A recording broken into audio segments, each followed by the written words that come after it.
TV serial कथा अनकही का एपिसोड प्रभव द्वारा कथा को ये बताने से शुरू होता है कि वियान ने उसके विवरण के लिए भेजा है, जिस पर कथा सख्ती से जवाब देती है कि उसे कोई जानकारी नहीं देनी चाहिए और इसके बजाय उसे गलत जानकारी देनी चाहिए कि वो बेंगलोर में रहती है। इसी बीच एहसान वियान को दिखाता है कि उसे कथा का पता मिला है और वो बेंगलोर में है। वियान तुरंत किसी को कॉल करके पता लगाता है कि पता सही है या नहीं। एहसान कहता है कि वो समझता है कि वियान किस दौर से गुजर रहा है, लेकिन उसे कोई भी कार्रवाई करने से पहले कुछ समय लेना चाहिए, जिस पर वियान जवाब देता है कि वो सिर्फ कथा के आगे बढ़ने के फैसले के पीछे का कारण जानना चाहता है। फिर वियान को उसके बेंगलुरु दोस्त का फ़ोन आता है, जो उसे बताता है कि ये पता फर्जी है।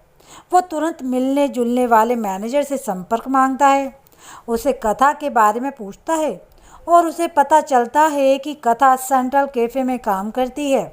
ये जानकर वियान ऑफिस से बाहर निकल जाता है, जबकि राघव सेंट्रल कैफ़े में कथा का दौरा करता है और सभी को उपहार के रूप में डेयरी देता है। इसके बाद राघव कथा को आरव के शिविर के संबंध में कुछ कागजात सौंपता है, जिस पर हस्ताक्षर करने की आवश्यकता होती है। वो कथा से कहता है कि वो दिन भर उसके साथ रहेगा और उसके लिए कॉफ़ी और कुरकुरे चुटकुले लाता रहेगा, जिस पर कथा जवाब देती है कि वे पहले से ही एक कॉफ़ी शॉप में है, इसीलिए उसे शायद घर जाना चाहिए और आरव को उसकी पैकिंग में मदद करनी चाहिए। प्रणव को एहसान का फ़ोन आता है, जो उसे कथा को बताने के लिए कहता है कि वियान वहां आ रहा है और उसे कथा को वहां से भगाने के लिए कहता है। इसके अलावा वियान और राघव एक दूसरे से मिलते हैं, जब राघव उसे देखकर खुश होता है और उसे उस रात पार्टी में आमंत्रित भी करता है। वियान राघव से कहता है कि वो किसी ऐसे व्यक्ति से मिलने आया है जिसे इसके बारे में नहीं पता है। साथ ही उसने कहा कि प्यार लोगों से ऐसे काम करवाता है जो समझ से परे है। राघव का कहना है कि वो समझता है और शाम की पार्टी में उसकी उपस्थिति का इंतज़ार करेगा। वो ये भी कहते हैं कि उसकी इच्छा है कि आज उसका समापन हो जाए। वापस कैफ़े में वियान प्रवेश करता है और कथा को गायब पाता है।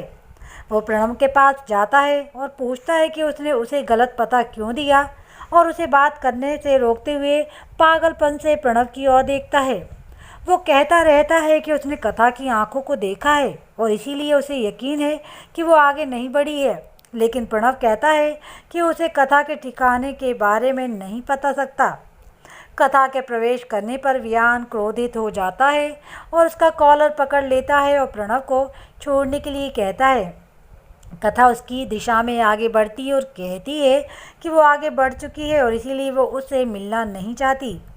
वियान उसे विश्वास से देखता है और कहता है कि वो उसके लिए और उसके परिवार के खातिर धरती पर गिर जाएगा। कथा कहती है कि वो उन सब यादों में वापस नहीं जाना चाहती, क्योंकि वो काफ़ी आगे बढ़ चुकी है और उसे भी आगे बढ़ना चाहिए। ये कहते हुए कथा अपना सामान लेती है और चली जाती है, जबकि वियान चिल्लाता है कि वो इसके लायक नहीं है और उसके पीछे जाता रहेगा। कथा के जाने के बाद वियान हार कर बैठ जाता है, जबकि प्रणव उसे एक गिलास पानी देता है। वियान घर वापस जाता है और बेचैन हो जाता है, क्योंकि उसे उस दिन की यादें सता रही हैं।